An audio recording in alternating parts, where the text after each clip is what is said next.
ভাই বাংলাদেশে কিন্তু নবরত্ন 2 নাম্বার বাইরেই গেছে, ঠিক আছে। এই হইলো কিন্তু 2 নাম্বারটা, ঠিক আছে।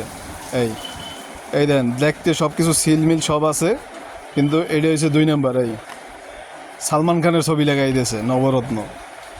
আর এই হচ্ছে কিন্তু অরিজিনালটা, ঠিক আছে। অরিজিনাল ইন্ডিয়ান সম্পূর্ণ প্রোডাক্ট, ঠিক আছে। এই এটা কোনো সালমান খান নাই, ঠিক আছে।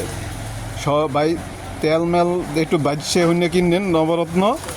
আর এই হয়েছে কিন্তু অরিজিনাল। মানুষে কয় যে ভাই ওই জায়গায় 160 টাকা বেছে, 160 টাকা বেছে, কিন্তু বেচলে ভাই 100 টাকাই লাভ ফুল। এই 2 নাম্বারটা এটা ভাই চক বাজারের অরিজিনালটা। আর এটা কিন্তু অরিজিনাল মাল, সব সিল। এটা বেচলে ভাই হারাবাড়ি 5 টাকা লাভ হবে, ঠিক আছে। অনেকে আইয়ে খালি কয় ভাই ওদিকে বেছে এতটা, ওদিকে বেছে এতটা, আপনি এত কম বেছেন কিনলে, বেশি বেছেন কিনলে, ঠিক আছে। অরিজিনাল মালের মধ্যে একটু ডিফারেন্স আছে, ঠিক আছে। এই দেখে আর এটা কিন্তু গ্রান পাইবেন না, ঠিক আছে। ওকে ভাই, ভালো থাকেন। যে কিনবেন ভাই দেখে হইনে কিনবেন, সস্তার মধ্যে কিনতে যাইয়ে কিন্তু ধরা খাইবেন, ঠিক আছে।